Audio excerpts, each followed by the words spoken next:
Assalamualaikum warahmatullahi wabarakatuh. Perkenalkan, nama saya Nani Dewi Wahyuni, NIM C 2018-100 dari Universitas Aisyah Surakarta.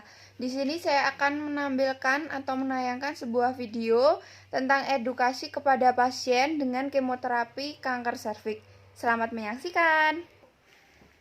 Selamat siang, Ibu. Selamat siang. Benar dengan Ibu Endang ya, Bu ya? Iya. Suaminya Bapak Ahmad, alamatnya Boyolali ya, Bu ya? Iya. Baik, sebelumnya perkenalkan dulu.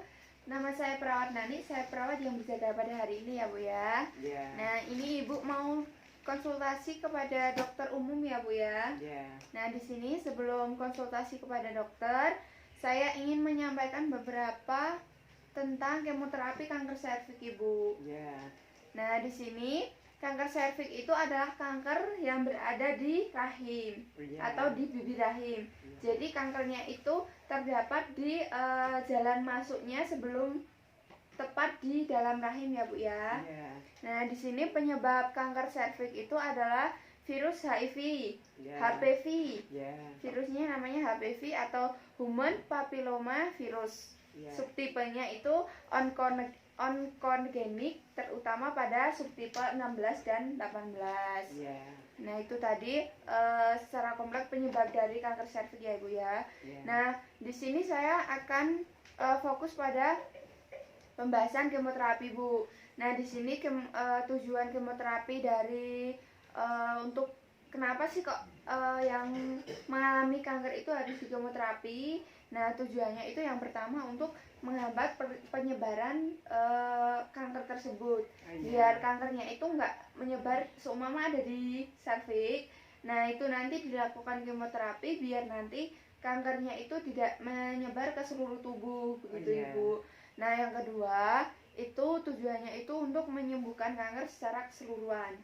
Jadi ada yang mengalami kanker dengan kemoterapi bisa sembuh karena kankernya kalah dari kemoterapi, tapi ada juga yang kemoterapinya itu hanya untuk meringankan gejala dari gejala-gejala yang diderita oleh pasien tersebut.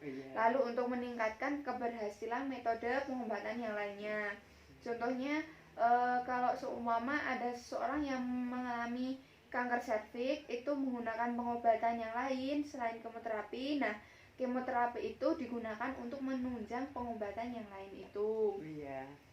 Nah, selanjutnya itu persyaratan pasien yang ingin melakukan kemoterapi itu yang pertama, fungsi ginjalnya harus baik, Bu. Jadi kalau fungsi ginjalnya tidak baik, kemungkinan besar itu kemoterapinya tidak diperbolehkan.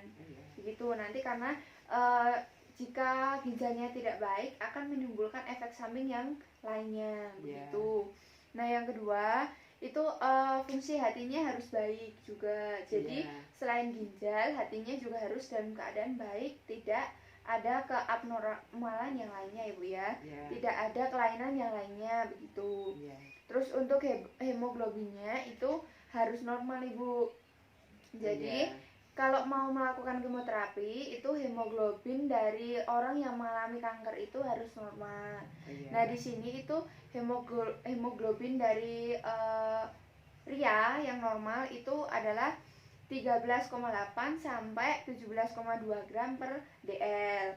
Lalu untuk yang wanita itu normalnya itu 12,1 sampai 15,1 gram per dl. Begitu ya, Bu ya. Lalu selain hemoglobin, leukosit dan trombosit dari pasien kanker itu harus normal juga, Bu. Begitu. Jadi kalau leukosit dan trombositnya itu tidak normal, kemungkinan besar kemoterapinya itu tidak dianjurkan. Karena kemoterapi itu akan jika tidak ada ketidaknormalan di dalam tubuh itu akan menimbulkan efek samping yang lainnya, begitu ya, Bu ya. Nah, untuk apa yang pasien itu bisa berusaha agar dirinya itu bisa kemoterapi. Maksudnya pasien itu melakukan upaya agar syarat-syarat dari kemoterapi itu bisa terpenuhi. Nah, yang pertama itu yaitu makanan yang tinggi akan kalori tinggi protein, Ibu. Contohnya ikan gitu ya, Bu ya. Lalu makan makanan yang mengandung antioksidan antioksidan. Makan makanan yang mengandung antioksidan itu biasanya terdapat di buah dan sayur. Lalu untuk yang selanjutnya persyaratan upaya yang dilakukan selanjutnya itu yaitu istirahatnya harus cukup dan minum air minimal 2000 ml per hari atau 2 liter per hari. Begitu ya Bu ya. Nah di sini karena tadi persyaratannya itu kan salah satunya itu ginjalnya harus keadaan dengan baik. Nah di sini agar ginjal itu keadaannya selalu baik, jadi dibiasakan untuk minum air putih yang cukup agar ginjalnya tetap terjaga. Begitu ya Bu ya. Nah untuk yang selanjutnya itu ada efek samping dari kemoterapi. Nah, efek samping dari kemoterapi itu yang pertama itu mual dan muntah. Jadi saat di kemoterapi itu pasien saat proses kemoterapi, saat nanti setelah kemoterapi itu pasien akan mengalami mual dan muntah Bu. Begitu. Terus lalu selanjutnya efek samping yang selanjutnya itu nggak cuma mual dan muntah, tapi juga bisa anemia dan juga mudah lelah atau kelelahan begitu Bu. Nah untuk yang selanjutnya itu rambutnya sering rontok Bu. Jadi orang yang terkena kanker dan harus melakukan kemoterapi itu biasanya rambutnya bisa rontok. Begitu. Terus yang selanjutnya selain rambut rontok dan mual dan muntah tadi, bisa saat kemoterapi itu bisa menimbulkan rasa nyeri Bu. Begitu. Terus lalu selain rasa nyeri bisa kulitnya itu bisa berubah. Begitu. Jadi kulitnya itu bisa berubah kayak dari yang biasanya segar itu bisa jadi kering, kulitnya kering, bisa menghitam gitu Bu.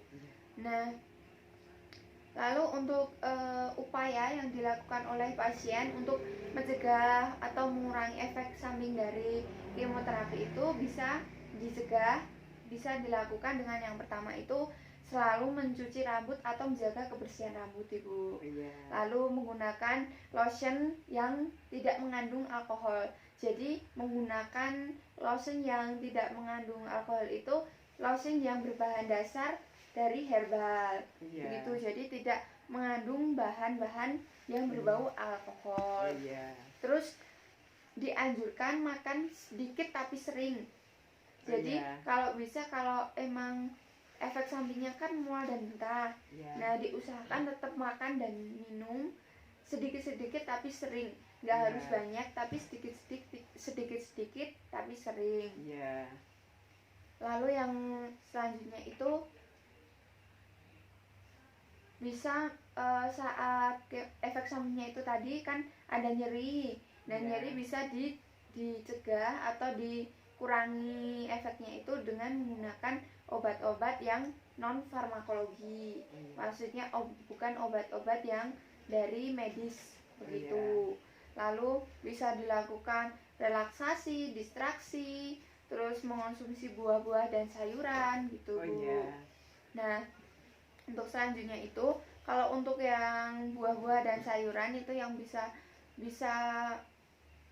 membantu untuk mengurangi efek samping dari kemoterapi itu biasanya kalau buah jeruk, pisang, anggur, terus lemon gitu ya Bu ya. Sudah cukup Ibu yang saya sampaikan. Apakah ada yang ditanyakan Bu? Tidak ada. Kalau begitu sudah cukup. Saya pamit dulu. Nanti kalau Ibu udah masuk ke nomor antriannya, nanti saya akan kesini lagi untuk panggil Ibu masuk ke ruang dokter ya Bu ya. Kalau gitu saya permisi dulu. Assalamualaikum Ibu. Waalaikumsalam. Sekian video yang saya tampilkan atau saya tayangkan. Semoga bermanfaat. Jika ada salah kata dalam penyampaian, saya mohon maaf. Wassalamualaikum warahmatullahi wabarakatuh.